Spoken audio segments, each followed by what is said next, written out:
mi profe, el año pasado estuve cursando cuarto, hasta mitad de año. El año pasado no me acuerdo de nadie, porque el año pasado cambié la medicación de este año al año pasado, entonces un problema, ¿sí? No reconozco. No, Nadia, claro, me sonaba el nombre, pero ¿ya terminaste, Nadia, o te queda algo? Volví para atrás y ahora estoy en tercero. Ah, va, bárbaro. Sí, es como el juego La Oca, esta Sí, carrera. Claro, retrocede 3 casilleros. Bueno, Claro. sí. Yo tendría, me anoté en el 422 ahí para cursar, pero ahí todavía no me confirmaron la vacante. Bueno. Es que tenés unos antecedentes, bueno, así vos. que bien. Niño problemático. Bueno. Sí. Bueno, entonces el tema es que por ahí vamos a tener que compatibilizar, porque todas estas categorías no están planteadas para esta situación. Y una de las cosas que en esto, en general los que trabajan en antropología o más en el socioanálisis son más, los que trabajan en investigación educativa son un poquito más esquemáticos, ¿sí? Entonces se establecen ciertas categorías en forma más estrictas. ¿Por qué? Porque son las categorías vigentes que se dan al interior del sistema educativo. Parece que acá lo que vamos a tratar o lo que vamos a intentar es redefinir algunos conceptos o cómo se expresan esos conceptos. El concepto tiene un nivel muy alto de abstracción.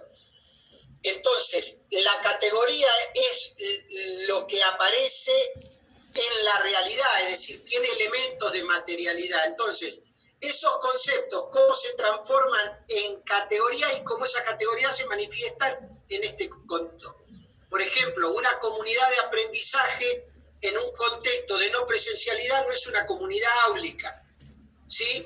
Entonces, digo para nosotros cómo reconfiguramos. Bueno, entonces es posible que tengamos que hacer algunos ajustes, pero tampoco podemos hablar sin algún campo semántico común. ¿Me explico? Sí, porque sí. Si no, es como que ya nos vamos la miércoles.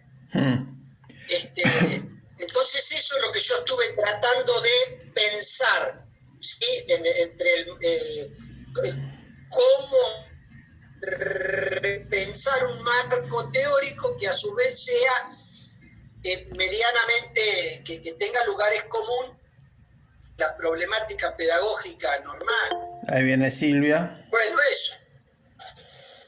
Entonces, está la Silvia. Hace tanto tiempo que no la veo, Silvia.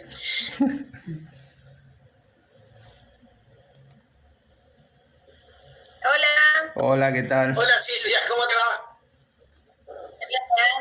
Alejandro y Nadia, ¿cómo están? Bien. Che, a ver, contale un poquito a Alejandro que ya voy a sacar la pava que se me debe haber hervido el agua. A ver, Sí, no, ahora igual ya entra Yani también. Bueno, ¿por dónde empezamos? El año pasado... ¿Cómo estás, Nadia? Bien, profe. ¿Usted? ¿Qué estás haciendo? ¿No podés grabar? ¿Cómo vas? ¿Bien? Sí, bien. Hace un montón que... ¿No tengo para grabar? Bueno, el año pasado arrancamos con Leandro un relevamiento sobre la situación de la cursada, digamos, y de las trayectorias de los estudiantes y de los docentes el año pasado en la carrera, ¿no? Cómo nos había impactado. En realidad lo pensamos así y después a fin de año hicimos algunas entrevistas con estudiantes de distintos años y no llegamos a hacer con los profes.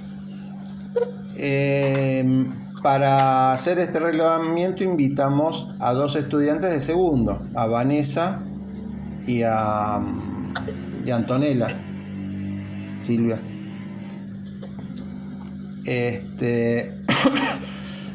Y amagamos un par de veces a arrancar a profundizar el trabajo y se nos fue dilatando por todo el arranque de este año y qué sé yo, y al final salió la convocatoria del Infod y en ese momento como que pensamos reconfigurar ese trabajo del año pasado, o replantearlo, reconfigurarlo, repensarlo, porque la convocatoria del Infod es el contexto del COVID, de la emergencia sanitaria, y uno de los ejes tiene que ver con las trayectorias docentes y de estudiantes en este contexto. Entonces como que nos da una ventana para desarrollar por ahí, por ese eje. El otro, hace unas semanas hicimos un meet con Vanessa y con Antonella al principio de la publicación de la convocatoria para comunicarles que tenemos la intención de meternos en el Infod. Son estudiantes de segundo, no tienen el porcentaje para estar oficialmente, pero bueno, que nos interesaba que siguieran, y empezamos a armar el equipo en el perfil que solicita el Infod, que son los docentes y los estudiantes con más del 40% de la carrera aprobada. Así que bueno, ahí estamos en el equipo. Está Nadia, está Yani Balash, Vanessa Mera, Antonella Underwood, Lorena Reyes, vos Silvi, Leandro como jefe de la tribu y yo. Así que en esa situación llegamos al día de hoy con la agenda apretada y apurada, porque la convocatoria vence el 22, pero el otro día mandaron un mail por dirección que había que presentar 5 días antes. Ahora lo voy a buscar. Así que estamos sobre la fecha. Ahora lo voy a buscar, así lo comparto. ¿Estás ahí, Lean? ¿Volviste? Sí. Bueno, así que ese es más o menos el recorrido de la intención del año pasado a este momento y el equipo conformado.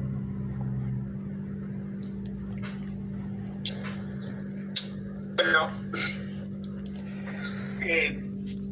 teniendo en cuenta los tiempos,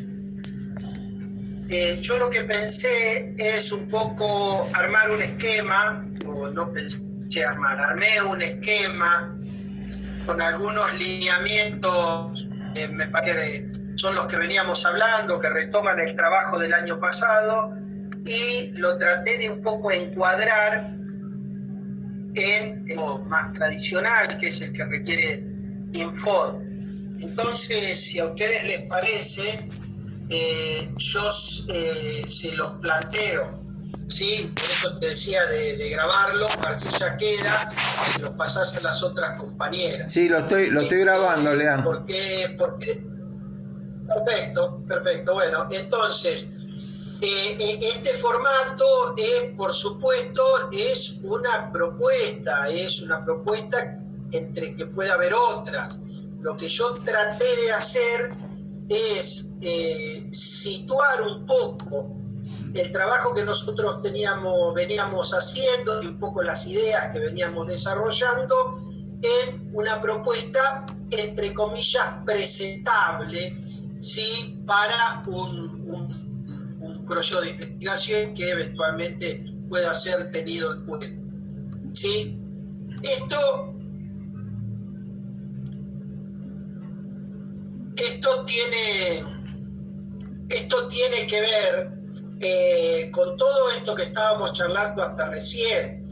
Tiene que ver, la propuesta esta que voy a leer, tiene que ver con un poco con la eventual diversidad del equipo de investigación que podamos armar y también con las características del trabajo, ¿sí? Es decir, todos sabemos que en el campo de la investigación, como en el campo de cualquier área de las ciencias sociales, incluso dentro de esquemas metodológicos bajo la misma etiqueta, hay miradas completamente diferentes, donde se hace más hincapié en una cosa o en otra, distintos autores en la misma biblioteca, diríamos, que plantean las cuestiones de forma diferente. Dentro de la formación de cada uno de nosotros, evidentemente, y eso quizás sea lo interesante, vamos a tener lecturas desde campos teóricos diferentes, desde paradigmas diferentes. Entonces, yo traté de hacer es un poco algo, un esquema, una columna de trabajo, pero lo suficientemente abierta o con márgenes difusos como para que pueda ser leído, incluso corregido de distintos lugares, ¿sí? Es una cosa bastante esquemática, pero que me parece que o intento plantear algunas cosas. Lean. Entonces, si les parece, yo lo voy a leer puntualmente. Sí. Lean, leo el mail. Se recuerda que el día de hoy, 2 de agosto, comenzó el plazo de presentación del proyecto de investigación para la convocatoria 2021 del Infod, la que cierra el día 20 del 8 en Nación, por lo que para que se pueda hacer una lectura y revisión previa al envío, deberían hacerla llegar al menos 5 días antes. Para ello se reitera flyer y resumen de la convocatoria. De Elizabeth Elsen, referente de investigación educativa, Dirección General de Educación Superior. O sea que el 15.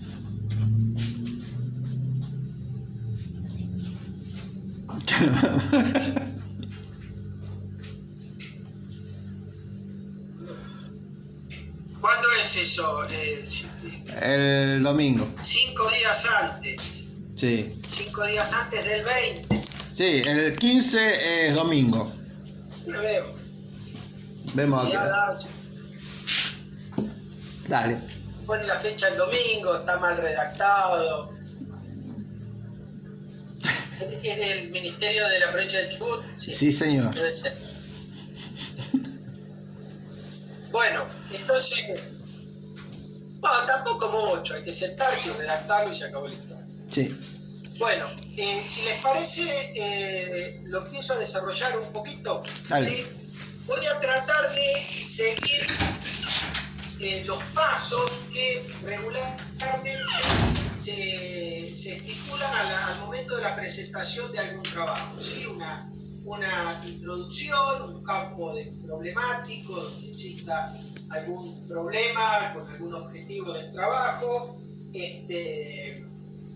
tratar de situar los elementos, las dimensiones de análisis que va a haber, tratar de focalizar en el problema y en el objeto de estudio, después pasar un poco al campo o al marco metodológico y bueno, en el camino proponer a ver dónde y cómo lo vamos cuál va a ser nuestra unidad de análisis y nuestra unidad de estudio y nuestra unidad de análisis, un poco situarlo. Y voy a tratar de seguir más o menos esos lineamientos para que nos quede medianamente ordenado.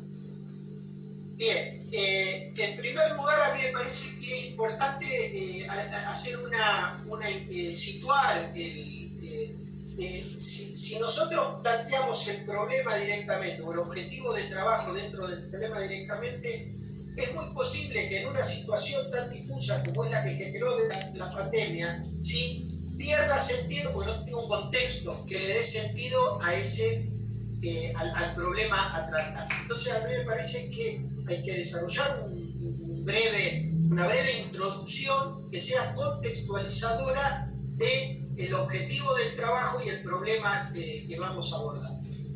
Entonces, en primer lugar, me parece que tenemos que señalar el significado o la descripción mínima de la situación de pandemia, ¿sí? ¿Por qué digo esto? Porque hay una tendencia que he visto en algunos trabajos que inmediatamente abordan la problemática desde el ángulo de la no presencialidad.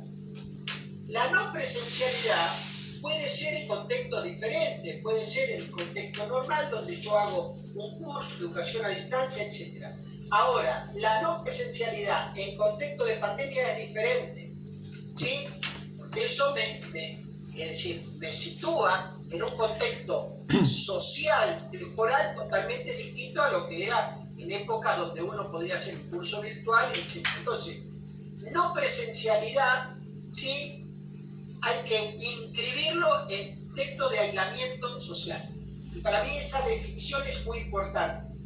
Quiere entrar en mucha fundamentación teórica, pero al tratarse la pandemia como un hecho, en términos sociológicos, ¿no? Como un hecho total, ¿sí? Como un hecho total, estoy pensando en Wallerstein, un montón de autores, es decir, resignifica, ¿sí?, las otras configuraciones que se dan en las particularidades. Entonces, no es lo mismo la no presencialidad en contexto de pandemia que en no contexto de pandemia. ¿Se entiende? Eso me parece que es importante, o sea, señalar. ¿Por qué? Porque el contexto de pandemia ha imposibilitado un montón de desarrollo de los vínculos, ¿no? ¿Se entiende? Eso lo ha imposibilitado porque no se podía uno juntar en las casas, porque no podía a veces hasta salir de las casas, etcétera, etcétera, etcétera. Entonces, por eso es la diferencia me parece tal. Aparte, que tiene un impacto en la subjetividad, ¿no es cierto?, de toda la población. Diríamos que genera distintos tipos de respuestas. Por eso, para mí, el contexto de no presencialidad tiene que ser inscrito en la situación de pandemia y de aislamiento social. Para mí esto es muy importante. Bien, en ese marco nosotros tenemos que redefinir algunos elementos. Por ejemplo, el concepto de espacio y territorio, ¿sí?, en el sentido general. Espacio y territorio común. ¿Por qué? Porque se ha trasladado lo que antes era un espacio público de encuentro institucional, etcétera, se ha trasladado al ámbito doméstico, con la singularidad de lo que significa el ámbito doméstico, ¿no es cierto? Bien, entonces eso me parece que replantea toda una dinámica en la cual se va a generar el contexto del aprendizaje, ¿sí? Entonces, los elementos que había antes, que eran la institucionalidad situada adentro de un edificio, de un espacio geográfico determinado, entonces eso se ha derrumbado, eso implosionó. Entonces, cambia el tiempo, cambia el espacio. Cuando decimos cambia el tiempo y cambia el espacio en todas sus dimensiones, ¿sí? No solamente el espacio geográfico, sino también el espacio discursivo, ¿sí? ¿No es cierto?, como elemento de articulación simbólica. No es lo mismo establecer un espacio discursivo común en un contexto donde situado en un ámbito académico que en el ámbito doméstico. Lo que se fractura, se quiebran, se diluyen son las culturas institucionales, porque no son trasladables. Las culturas institucionales de las instituciones educativas no son trasladables al espacio doméstico, a la casa de cada uno. ¿Sí? Esas culturas institucionales generan por su propia dinámica per se, podríamos decir, espacios simbólicos. Bueno, esos espacios simbólicos que permiten también un contexto en el hogar, en los espacios domésticos, también existen, pero son otros. Entonces son otros campos, otros campos lingüísticos y son otros espacios simbólicos. Incluso eso se expresa hasta en cómo me visto yo, cómo me arreglo, entre comillas. ¿Se entiende? Entonces esto refigura. Esto también genera un nuevo, ¿sí?, hábitus.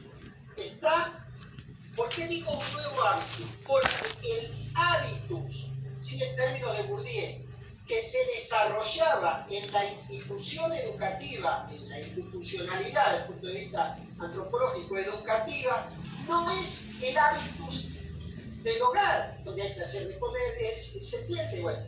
Entonces, me parece que el hecho de que nosotros digamos presencialidad o no presencialidad involucra todos estos elementos, que son los elementos sustantivos del contexto. ¿Sí? Bueno, digo como elemento para tratar de situar el problema, porque ahí nosotros vamos a enfocar el problema. ¿Sí? Porque si no, caemos, y yo he visto un montón de trabajos, me ha tocado participar en algunos dos conversatorios que hacen por ahí, que si no se expresan con un nivel bastante superficial y no profundiza en los aspectos más sustantivos de la no presencialidad. Entonces, después podemos conversar. Lo que hay que tratar de ver ya pasó al objeto la problema. Lo que hay que tratar de ver es cómo el instituto se traslada a mi casa. ¿Y qué significa eso? ¿Qué significa que el instituto funcione en mi casa? ¿Sí? O dicho de otra manera, ¿qué tipo de instituto funciona en mi casa? ¿O cómo institucionalizo yo mi acción de estudiante, porque ahora voy a definir eso, desde mi casa? ¿Está? Entonces me parece que este contexto es muy importante determinar, porque en alguna medida va a ser parte de un marco de conceptualización. Es decir, que hoy, ¿sí? Bien, lo que nosotros tenemos que ver es que todas esas dinámicas institucionales hoy son las dinámicas familiares. ¿Está? Sí. Entonces, nosotros tenemos que, es una mirada, como se deben estar dando cuenta, más de tipo antropológico. ¿Sí? Bien. El tema territorio y el contexto lingüístico. Bueno, voy avanzando. Hay una diferencia.